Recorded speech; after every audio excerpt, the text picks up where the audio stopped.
नमस्कार, मैं हूं विशाल दास और हमारे चैनल पर आप सभी का स्वागत है। दोस्तों, नॉर्थ कोरिया के supreme leader Kim Jong Un 12 सितंबर को रशिया पहुंच गए हैं और किम पुतिन के साथ एक समिट के लिए आए हैं। ये समिट फिलहाल तो जियोपॉलिटिक्स में बहुत लाइमलाइट ले रहा है क्योंकि दोनों देशों के ऊपर सैंक्शंस लगा हुआ है और दोनों ही देश यूएस के कट्टर दुश्मन है। लेकिन ये दोनों लीडर्स एक साथ मिलने की वजह क्या है और इसका आउटकम क्या हो सकता है, वो सब हम आज के वीडियो में डिस्कस करने वाले हैं। तो चलिए इस इंटरेस्टिंग वीडियो को शुरू करते हैं। 4 साल में पहली बार और कोविड-19 पेंडेमिक के बाद किम अब्रॉड गए हैं। पेंडेमिक की वजह से 2020 से नॉर्थ कोरिया अपने बॉर्डर एरियाज को सील करके रखा था और बीच में सिर्फ एक बार उनके टाइकोंडो एथलीट्स को इंटरनेशनल कंपटीशन में भाग लेने के लिए बॉर्डर को खोला था। Kim Jong Un foreign trip में नहीं जाते, बहुत रेयरली ऐसा होता है कि वो अपने देश से बाहर निकले। किम जोंग उन 2011 में नॉर्थ कोरिया के सुप्रीम लीडर बने थे और इसके 7 साल बाद 2018 में उन्होंने अपना पहला फॉरेन ट्रिप किया था। इसके बाद 2019 में किम रशिया में आए थे पुतिन के साथ अपने फर्स्ट समिट के लिए। लेकिन 2019 का मीटिंग जस्ट आफ्टर उस वक्त के US president Donald Trump and North Korea के only treaty ally and main economic partner China से मल्टीपल विजिट करने के बाद हुआ था। इसी मीटिंग में किम की ट्रंप के साथ कई सारे डिफरेंसेस होने की बात उस वक्त मीडिया में आया था और इसके कुछ ही दिनों बाद ही ट्रंप ने नॉर्थ कोरिया के ऊपर सैंक्शंस लगा दिया था। लेकिन रशिया और नॉर्थ कोरिया का रिलेशन पहले बिल्कुल भी अच्छा नहीं था। जैसे कि लेट 2000 में रशिया ने 2 बार नॉर्थ कोरिया के अगेंस्ट यूएनएससी में सैंक्शंस को सपोर्ट किया था और ये सैंक्शन नॉर्थ कोरिया के न्यूक्लियर वेपन्स और मिसाइल प्रोग्राम के अगेंस्ट था क्योंकि north Korea frequently nuclear weapons की टेस्टिंग कर रहा था।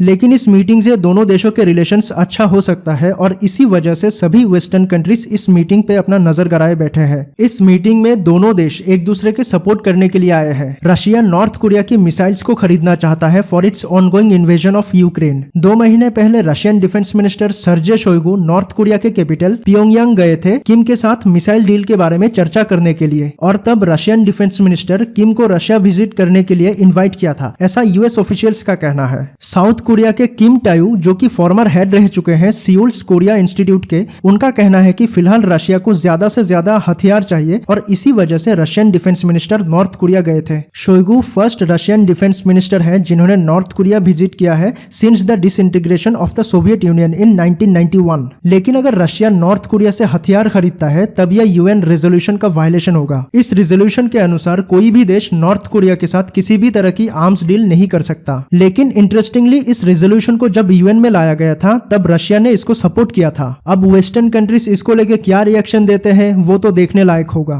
यूएस ने रशिया और नॉर्थ कोरिया को वार्न किया था कि कोई भी आर्म्स डील साइन ना करे। नॉर्थ कोरिया पेंडेमिक के टाइम से बॉर्डर क्लोज करने की वजह से उसकी इकोनॉमी भी ठीक नहीं चल रहा है और फूड एंड एनर्जी की शॉर्टेज हो रखा है। इस मीटिंग के जरिए किम अपने आइसोलेशन पॉलिसी को खत्म करके रशिया के साथ रिलेशन को सुधारना चाहता है और उसके साथ साउथ कोरिया, जापान और यूएस के ट्राइलेटरल कोऑपरेशन को भी काउंटर करना चाहता है। किम रशियन टेक्नोलॉजी की मदद से हाईटेक वेपन्स जैसे कि long range missiles, hypersonic ballistic weapons, nuclear powered submarines और स्पाई सैटेलाइट्स को बनाना चाहता है। लेकिन रशिया अपनी एडवांस न्यूक्लियर टेक्नोलॉजी किसी के साथ शेयर नहीं करता, यहाँ तक कि रशिया की प्रेजेंट टाइम में सबसे खास अलाई चाइना के साथ भी, क्योंकि पहले रशिया ने कुछ वेपन्स चाइना को बेचा था लेकिन चाइना ने उस टेक्नोलॉजी को कॉपी करके खुद का ही कुछ हथियार बना दिया था और जब रशिया ने इसको लेके ऑब्जेक्शन किया था तब चाइना ने कहा था कि ये उनकी खुद की टेक्नोलॉजी है और इसी वजह से रशिया को काफी नुकसान उठाना पड़ा था। कुछ मीडिया रिपोर्ट्स के अनुसार रशिया, चाइना और नॉर्थ कोरिया एक ट्राइलेटरल मिलिट्री ट्रेनिंग एक्सरसाइज कर सकते हैं और अगर ऐसा होता है तब ये कोरियन वार जो कि 1950 से लेकर 1953 तक चला था, इसके बाद नॉर्थ कोरिया का पहला मिलिट्री ड्रिल किसी फॉरेन कंट्री के साथ हो सकता है। नॉर्थ कोरिया सेल्फ रिलायंस की फिलोसॉफी से चलता है, इसलिए दूसरे देशों के साथ वो मिलिट्री एक्सरसाइज नहीं करता। ओके, तो यही तक था आज का वीडियो। आई होप आप लोगों को अच्छा लगा होगा। Thanks for watching.